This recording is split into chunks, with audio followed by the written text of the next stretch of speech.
So a couple things come to mind when I think about where we were 3 years ago.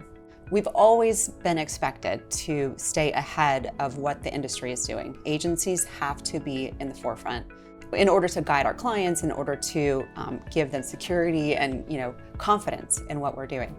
The problem is now, or not the problem, I guess the opportunity, is that the speed of change is increased drastically. And what is happening in the industry and what we have to stay on top of is getting more complex, it's getting faster. That has definitely ramped up in the last 3 years. The other thing too that I've noticed is just the diversity of ad inventory that's available and that our teams are having to deal with.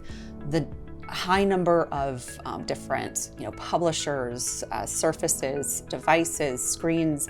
I read a study that it's in the last 10 years, the average household has gone from 7 average screens to 17, which is nuts. Like if you think about the ways that you can reach a single consumer, it's just exponential from the last 3 years. So having to balance both the speed of change and also the diversity of the ways of reaching consumers is very complex.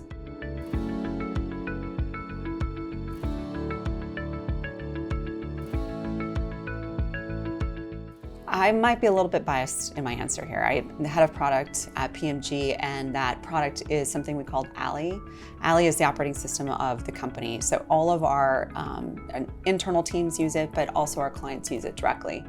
And what I saw as I moved into this side of the business is that the expectation of clients, of brands, of the agency tech to be authentic and real and valuable and something that they themselves can log into and get some sort of utility out of, that has definitely started to shift.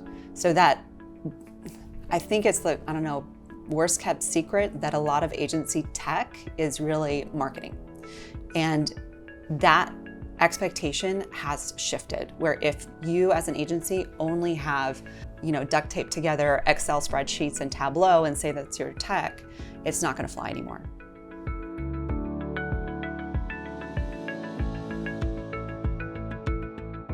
The movement from channel-specific campaign planning and strategy to audience-specific is where I think we're going to have to net out.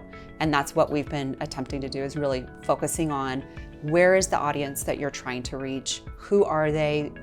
What kinds of media do they consume? What are they doing on their weekends? How do you find them? How do you speak to them? And really focusing on the end consumer first before thinking about the channel.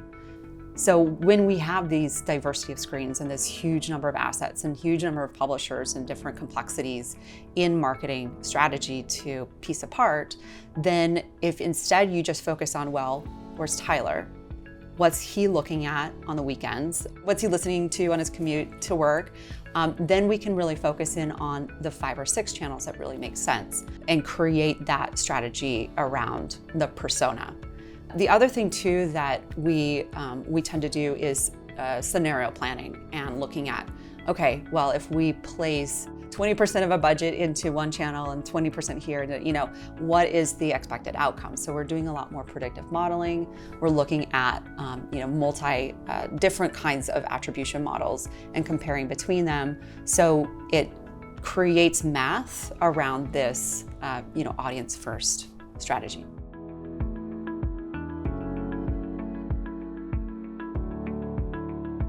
This last year has been a decade. It has really moved very, very quickly when it comes to the technologies that were traditional and available, and now suddenly there are dozens, if not hundreds, of new tech partners and capabilities out there that we're trying to balance. Like, what do we build? What do we partner? What do we buy? If you haven't already implemented AI in some way into your platform, if you're a tech company or you're an agency with tech, then you are behind. So we have actually implemented it across all of the functionality of Ally. So from building reports for you, generating dashboards, generating new creative assets for ideation, generating automations. We have a persona generation, different kinds of just almost anything you can think of. So we're first of all building kind of the use case specific AI agents, and then also starting to tag into and tap into the ones that are owned by our media partners. Okay, if you have a specific AI agent, then we can start to consolidate and create a manager layer for that. So I do think, just thinking from a level of acceleration and use case specific, that's one. The other area that I think our clients are absolutely expecting us to do is in the actual labor aspect of what media buying is. And we can, everyone sees it as an efficiency play. How do we do more with less resources? Our clients are absolutely expecting us to do that. And they also expect costs to reflect that too.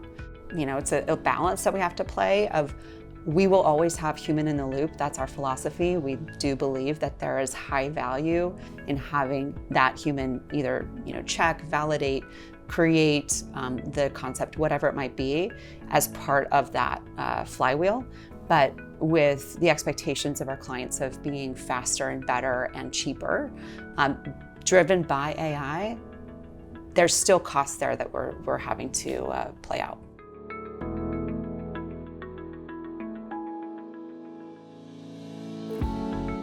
In-housing, of course, sounds like a threat to the agency,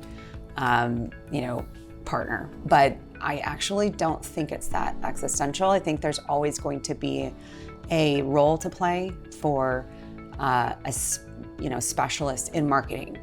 Our brands, what they're doing every day is selling shoes. They are developing products. They are sending, people on trips. They are doing the core of their business, and we're doing the core of ours. So as long as we continue with that speed of change, staying thought leaders, being ahead of where marketing is going, and be true industry experts in our industry of marketing, there will always be a role to play with brands. It's just that these brands are becoming more sophisticated. They have their data scientists, they have their deep researchers, they are building their own practices as well. So we need to be able to adjust in order to support them.